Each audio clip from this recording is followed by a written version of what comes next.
2 years after M3GAN went rogue and embarked on a murderous rampage, its creator, Gemma, has become an advocate for government oversight of AI. Unbeknownst to her, a defense contractor has created a military-grade weapon known as Amelia, the ultimate infiltration spy. However, as Amelia's self-awareness increases, it becomes less interested in taking orders.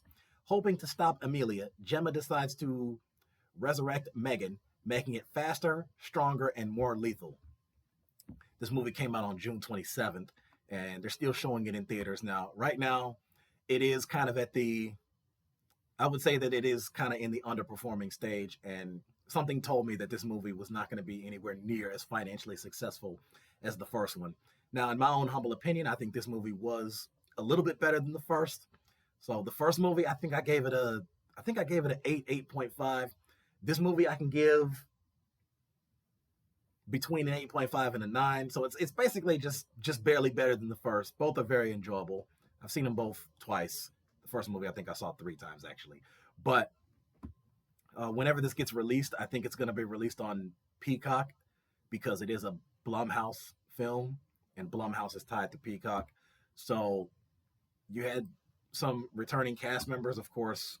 Amie Donald was still playing the actual girl of M3GAN, and then the voice was by Jenna Davis. Of course, you had Allison Williams returning as Gemma, and Violet McGraw returning as Katie, and then you have some newer cast members like Jermaine Clement as Alton Appleton, the character of Tess returned, played by Jen Van Epps, and Ivana Slakno, I hope I'm pronouncing that right, as the antagonist, Amelia. So right now, so keep in mind, the first movie had a budget of $12 million, and the box office was $181 million. That was wildly successful for a movie like that. Way more successful than I thought it'd be. But again, to be fair, they had great marketing behind them too. And also they weren't, to the best of my knowledge and memory, they weren't up against any serious competition. I don't remember what all came out in January of 2023. But so this movie right here has a budget of $25 million, and the box office as it sits right now, as of the recording of this video, it's at $38 million. So going into this, I knew this movie's not going to make $181 million. I knew that wasn't going to happen. So they're still showing it in theaters. I'm guessing they'll show it for another week, maybe 2 weeks if they're kind of lucky. And by the time it gets done, I estimate it'll probably be at anywhere between 45 to 55 million, maybe 50 to 55 million, if they're lucky, somewhere around that. But am I going to digitally purchase this movie? Yes. So here's the reviews of it. Some of these numbers are also kind of all over the place. So Rotten Tomatoes gave this movie a 57%. Internet Movie Database gave it 62%.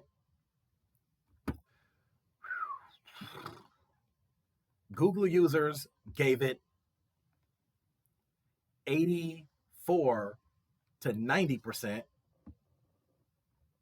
And Roger Ebert gave it a 2.5 out of 4. So this is where I get a little bit lazy and I got to do the... So they gave it a 62%. Now, this film kind of reminded me of like because they definitely took a different direction than the first movie did. And I see why they did that, because the first movie kind of set it up to get to this point. That's why they confirmed a sequel as soon as the first movie got done, being in theaters. So to me, this kind of is like it's a lot less horror, still a little bit of suspense. It's definitely thrilling. It's kind of like a mix between something that's suspenseful with a Terminator real steel type, because it is science fiction, so you're dealing with robots fighting, guns going off, a bunch of action, a lot of danger, peril, people are screaming and running, all that type of stuff. So to see how Common Sense Media breaks this one down. And by the way, let me see what Common Sense Media did. I should have brought that up before I started this video. I'm trying to get better with that stuff. But so Common Sense Media gave it a 60%. And let's see. This is actually the first time in a long time I've seen this. You know how I'm always doing these reviews on Commons It's Media, and there's always more kids commenting than adults, especially when it's an adult movie. Well, this movie I would say is not necessarily just adults. This could be teens and up. 5 kids commented, 6 parents commented. Let me see. Let's see. What's the story? 2 years after the events of M3GAN, Gemma has become an author and fierce advocate for AI regulation. When she discovers that M3GAN's technology has been stolen and used by a defense contractor to create its own advanced robot called Amelia, which ends up turning against them, Gemma and her niece Katie are forced to rebuild an even more advanced version of M3GAN or face an AI takeover. So kids gave it 80%, and then the website and the parents both gave it 60%. Now let me see. Is it okay? Is it any good? The violence, language, and dramatic stakes are all racketed up in this sequel to the campy 2023 horror hit, but it lacks the original surprise, punch, and sly humor. The fun of M3GAN and M3GAN's gradual transformation from a comforting playmate to a bereaved little girl to an unstoppable killing machine, since viewers know her capabilities going into M3GAN 2.0. Her uncanny valley face and creepy dead eyes don't offer nearly as much of a kick this time. The situation is improved somewhat by the spooky sight of Sakno, the updated version of M3GAN, who's a master of delivering an unnerving stone-faced stare, but it's hard to see her plotline as anything other than a bit of a distraction. Something about the military, something about technological secrets, mumble, now all of humanity's in danger from killer robots. That's just meant to justify the need to get the original M3GAN into an upgraded body stat and get the 2 bots battling already. Jermaine Clement is a welcome addition to the cast as a philanthro-capitalist, who's interested in getting his hands on M3GAN's technology, which he plans to combine with the neural implant he invented to make the most super awesome robots ever. Clement clearly understood the assignment, and he's a hoot as a colorful villain in the James Bond mold. Brian Jordan Alvarez is another high point as Gemma's duplicitous colleague, Cole. The filmmakers must have noticed his comedic chops after FX's English Teacher made waves in 2024. There are well-crafted jokes too, such as Gemma fears that M3GAN will run amok again and temporarily implants her consciousness into a teeny tiny plastic kid's toy. When M3GAN is giving a more realistic body, she's so overjoyed that the action grinds into a halt for an over-the-top dance sequence. But overall, that was somewhat a little bit humorous in a cheesy type way.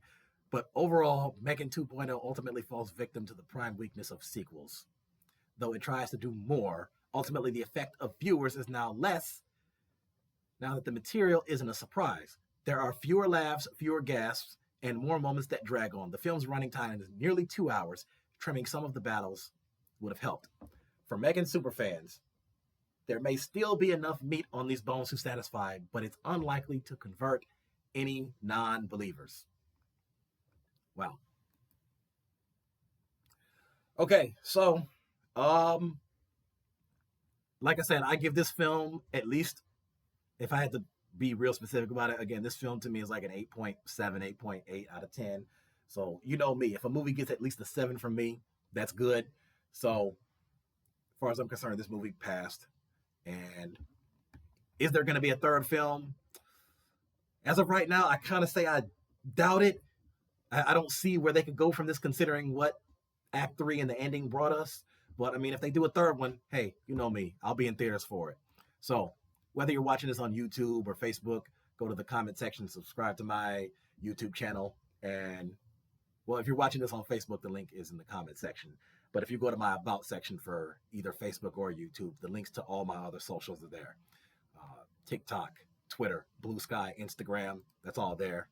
And I got a lot of more movies to review, so I got to go through all of the Halloween films, all of the Texas Chainsaw. I'll give you the entire list in another video. So that's it for now. Stay tuned.